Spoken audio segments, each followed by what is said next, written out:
इस साल 12 जनवरी को सुप्रीम कोर्ट में मोदी सरकार के तीनों कृषि कानूनों की संवैधानिक वैधता को चुनौती देने वाली याचिकाओं पर सुनवाई हो रही थी। सुनवाई के दौरान मोदी सरकार के अटॉर्नी जनरल के वेणुगोपाल ने कहा था कि दिल्ली की सीमाओं पर किसानों के विरोध प्रदर्शन में खालिस्तानियों ने अपनी पैठ बना ली है।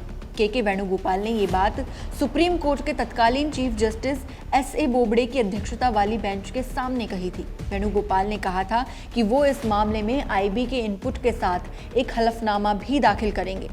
अटॉर्नी जनरल ने किसानों के आंदोलन में प्रतिबंधित संगठन 6 फॉर जस्टिस के शामिल होने का दावा किया था। पिछले साल 1 फरवरी को दिल्ली विधानसभा चुनाव की एक रैली में उत्तर प्रदेश के मुख्यमंत्री योगी आदित्यनाथ ने कहा था कि जो कश्मीर में आतंकवादियों का समर्थन कर रहे हैं, वही शाहीन बाग में नागरिकता संशोधन कानून का विरोध कर रहे हैं। किसान आंदोलन पिछले 1 साल से जारी है और सीएए के खिलाफ आंदोलन भी महीनों तक चला था।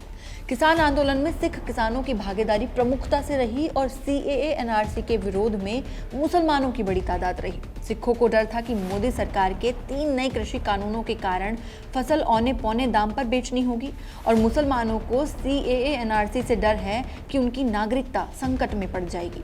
अब जिस किसान आंदोलन में खालिस्तानियों के शामिल होने की बात मोदी सरकार कोर्ट में कह रही थी, उसी आंदोलन के चलते शुक्रवार को प्रधानमंत्री मोदी ने देश के नाम संबोधन में तीनों कृषि कानूनों को वापस लेने की घोषणा की।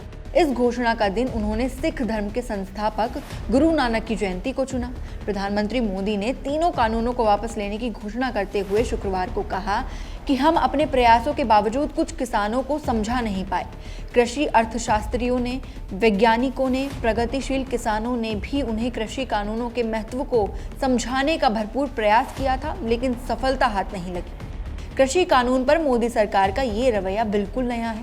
इससे पहले कृषि मंत्री नरेंद्र सिंह तोमर कह रहे थे कि कृषि कानून का विरोध केवल मुट्ठी भर किसान कर रहे हैं, जबकि बड़ी संख्या में किसान इसके समर्थन में हैं।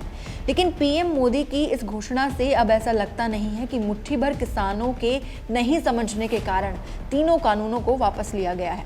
दूसरी तरफ फिलहाल सवाल ये खड़ा हो रहा है कि क्या सीएए और एनआरसी पर भी सरकार कोई नया फैसला लेकर आती है या नहीं, क्योंकि मोदी सरकार सीएए और एनआरसी विरोधी आंदोलन को लेकर हमेशा से सख्त रही। पिछले साल 3 जनवरी को सीएए आंदोलन को खारिज करते हुए गृह मंत्री अमित शाह ने कहा था कि अगर पूरा विपक्ष भी साथ आ जाता है तब भी सरकार सीएए पर 1 इंच भी पीछे नहीं हटेगी। खैर, बात तो किसान आंदोलन के लिए भी कुछ ऐसी ही हुई थी, लेकिन प्रधानमंत्री मोदी की घोषणा के बाद सोशल मीडिया पर लोग अब पूछ रहे हैं कि अब किसकी बारी है। सवाल तो ये भी है कि क्या अनुच्छेद 370 की भी वापसी होगी। लेकिन मोदी सरकार पर लोगों की प्रतिक्रियाएं काफी मिर्च लगाने वाली हैं।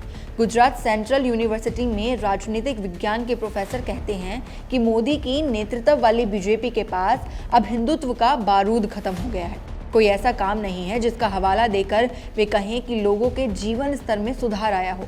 ये बात तो थी प्रोफेसर की, लेकिन विपक्ष के पास भी फिलहाल कहने को काफी कुछ है। अब कृषि कानून वापस ले लिए गए हैं, सीएए और एनआरसी अभी ठंडे बस्ते में है, यूनिफॉर्म सिविल कोड के लिए भी अभी कोई संकेत नहीं है। अब आगे सरकार की क्या योजना होगी, ये देखना काफी दिलचस्प होगा।